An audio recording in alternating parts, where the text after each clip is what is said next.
మోషే పెద్దవాడైనప్పుడు అక్కడ సో ఒక వ్యక్తి ఆత్మీయంగా పెద్దవాడు అవుతున్నాడు అంటే ఆయన లోపల విశ్వాసం కూడా ఏమవుతుంది, పెరుగుతుంది.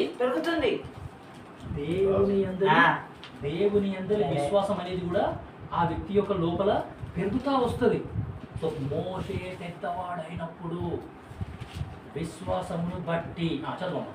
ఐగుప్తు ధనము కంటే క్రీస్తు విషయమైన నింద గొప్ప భాగ్యమని ఎంచుకొని అల్పకాల పాప భోగము అనుభవించుట కంటే దేవుని ప్రజలతో శ్రమ అనుభవించుట మేలు. ఒక వ్యక్తి ఆత్మీయంగా పెద్దవాడైనాడు అంటే ఊరుకోనా, ఆ యొక్క దానికి సిగ్నల్ ఏంటి అని అంటే అసలు మోషే ఏం చేసినాడు అని అంటే అసలు ఫరో తర్వాత రాజు ఎవరు అవ్వాలి అని అంటే మోషేనే అవ్వాలి. ఫరో తర్వాత రాజు ఎవరు అవ్వాలి అని అంటే మోషేనే అవ్వాలి. కానీ ఆ రాజరికాన్ని ఆయన వదిలేసినాడు.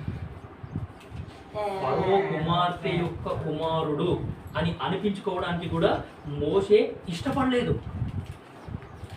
ఆయన యొక్క అధికారాన్ని వదులుకున్నాడు, ఆయన యొక్క స్థానాన్ని వదులుకున్నాడు, ఆయనకు ఉన్న అన్నీ ఆయన వదులుకోవడానికి ఇష్టపడ్డాడు. ఒక వ్యక్తి ఆత్మీయంగా ఉన్నతమైన స్థాయికి చాలా పెద్దవాడు అయిపోయినాడు అంటే దాని సూచన ఏంటి అంటే ఈ అల్పకాల పాప భోగం, లోకంలో ఉన్న ఈ పాపం అంతా కూడా, లోకంలో ఉన్న ఈ సంతోషం అంతా కూడా, లేకపోతే ఇంకా ఏదైనా సరే అది అల్పకాలమే ఉంటుంది అనే సంగతి ఆయన తెలుసుకొని అది వదిలిపెట్టేస్తాడు.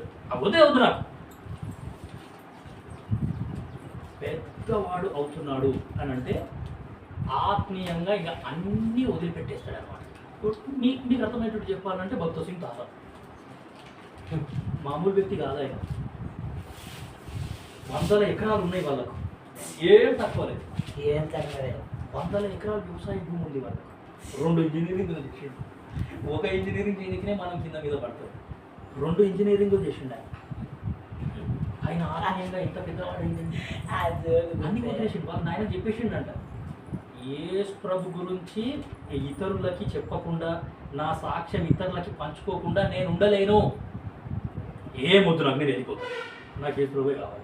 అన్ని వదిలేసిండు ఆయన జ్ఞానాన్ని వదిలేసిండు, ఆయన ఆస్తులను వదిలేసిండు, అమ్మనాయనను వదిలేసిండు, ఇల్లును వదిలేసిండు, ఊరిని వదిలేసిండు, అన్ని వదిలేసిండు. ఏమొద్దు, దేవుని ప్రజలే కావాలి నాకు.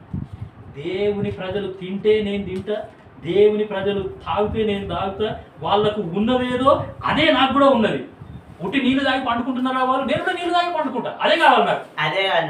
అంతేగాని ఇంకేమీ నాకు వద్దే వద్దు. కాబట్టి ఆత్మీయంగా పెద్దవారు అవ్వడం అంటే ఇది చాలా పెద్ద మాట. ఇది అన్నీ వదిలేసుకోవాలి. వాళ్ళు అన్నీ వదిలేస్తారు. ఇంకా నాకు దేవుడే కావాలి, అంతకు మించి ఇంకేమీ వద్దు అని చెప్పేసి వాళ్ళు చేస్తారు. ఒకటి చూసినాము,